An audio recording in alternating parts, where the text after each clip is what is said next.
with speed. Why? Because the channel is not built on with walls like the Suez Canal has walls, because it is cutting through land, so you will have a wall. Panama Canal, you have a wall. You know exactly where the channel is. But in the case of Setu Samudram, you cannot tell where the channel is because it's underwater. So you need a pilot to take the ship. So the ship will come, stop, then pilot will have to come, hopefully he's not on strike on that day, and then he will tag it along and take it across. It will go on so slow speed, it will be only 4, so the sailing will be very, very little. Therefore, ships coming from Mauritius, and this is there in my book, they will prefer to go around Sri Lanka to Calcutta rather than go through Setu Samudram project. So where is these numbers? They say 8,000 ships will use Setu Samudram project. In my opinion, not more than 500. And therefore, if you use 500 and calculate the tariff given on their numbers, the country will lose 300 crores per year from the very first year, and by the 5th year it will rise to 1,000 crores, minus it will be. And not only that, this is an underestimate, because this channel, you see, will have to be dredged every month, every week, some people say, because the ocean will bring mud and put it again in the channel, so you have to again go and take the mud out so that the thing is cleared. And Balu's son has a dredging company, so he will get permanent employment in dredging. The dredging operations will go on taking place. So this is a pure loot that has taken place. This has no economic basis whatsoever. Leave aside the environment basis, leave aside the national security basis. All this, I'm saying on economics of it and the illegality of it, this project cannot be sustained. So what I would like to say therefore is that I am pretty sure that this project will not see the light of day. It's gone back to the drawing board.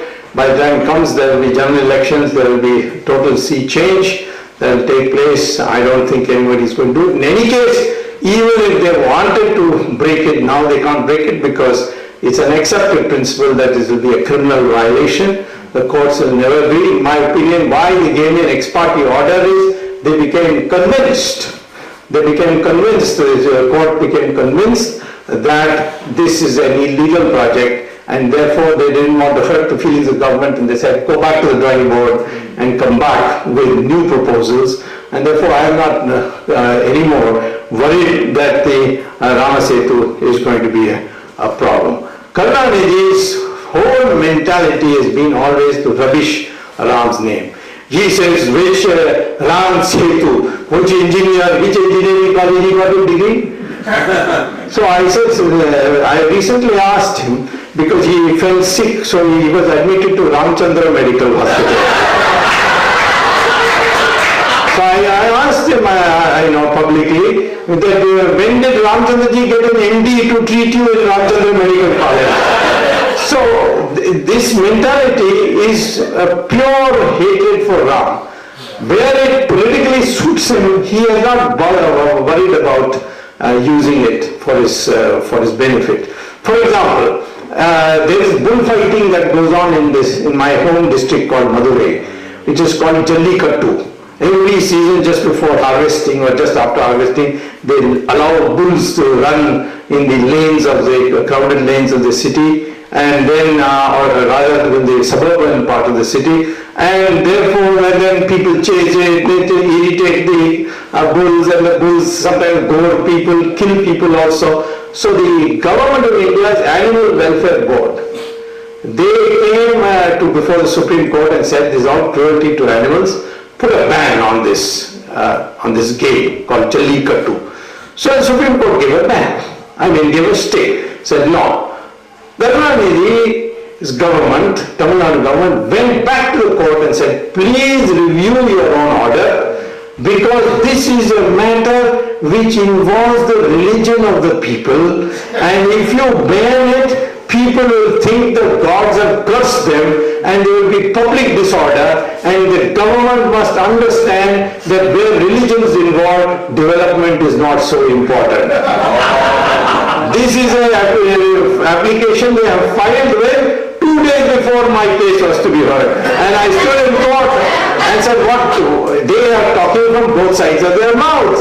They cannot take one stand there and one stand here. Similarly, seeing that public has started coming in a big way now. Everybody knows Rama Setu, so people are going to Rameshwaram are now going to Dhanushkodi and going to Rama Setu and so on. So much so that even Sri Lanka thinks, Mama, we can also earn a lot of tourist revenue. They have announced 34 sites connected to Ramachandra and Ramayana. One side they have said, this is where Sita had her bath. This is where Raman was killed. This is where Hanuman dropped the mountain containing Sanjeevani. They have identified 34 spots, and I have given you those things in my book, you can see it. And they are also promoting tourism through this. And I also found, to my surprise, one day I was recently going by train to Dehradun, and they have on our trains, they have, pictures of various parts of India. And there was one which I found, which is there in my book also, and it's this, which I saw hung on the side on the train in the inside compartment of a train. And what does it show? It shows Ramachandraji and Lakshman standing together, and all these vanaras carrying boulders on their head and putting it. And at the top it says, listen to the waves telling their stories at Rameshwaram. That's what the top says. And here it says, the waters here still carry the blessings of Lord Rama's lotus feet. What poetic language. Because this is where the monkey army crossed over to Lanka to rescue Sita. Visit Rameshwaram in Tamil Nadu, India, issued by Tamil Nadu Tourism Development Corporation.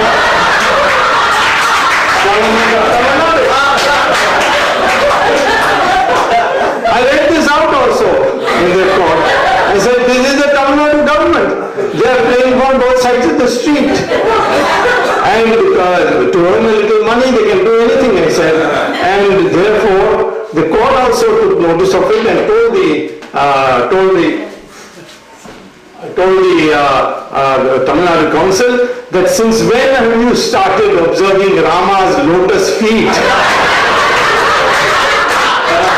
So, therefore, in my opinion, all this is part of a political game which they have played. I have not done any politics. I certainly would say, even if this project was economically profitable, I still oppose it, because Rama Setu cannot be touched. Under the law it cannot be touched, and it's a question of sentiment. And this has been proved by a massive rally held by Vishwa Parishad on 30th December in Delhi, where 10 lakh people came. They all came on their own, highly disciplined. In fact, Sridharan of the Delhi Metro told me that it is the day when we earned 12 lakh rupees in our tariff from Delhi Metro, because all these people came, bought a ticket, and they went by train. I have never seen such dedication. So this is something they will demonstrate it. So the question now is, why is this happening? We have to understand this. Recently, Ashok Singhal told me that why don't you take interest in Ram Janmabhoomi also? I think maybe I'll have to go back to law school and take a law degree. But you see there also, there is a constitutional bench judgment which says, and this is headed by a Muslim, namely Justice Ahmadi, and this constitutional bench says that masjid is not an essential part of Islam. Masjid is a convenience for reading namaz. Namaz can be read anywhere. Therefore, government can acquire a masjid for public purposes. This is there in the judgment 1994, Ismail Faruqi versus the government of India. Now, when that is the position, why shouldn't the government of India acquire the masjid in Varanasi, in Vrindavan, and in Ayodhya, and say that for public purpose Varanasi will now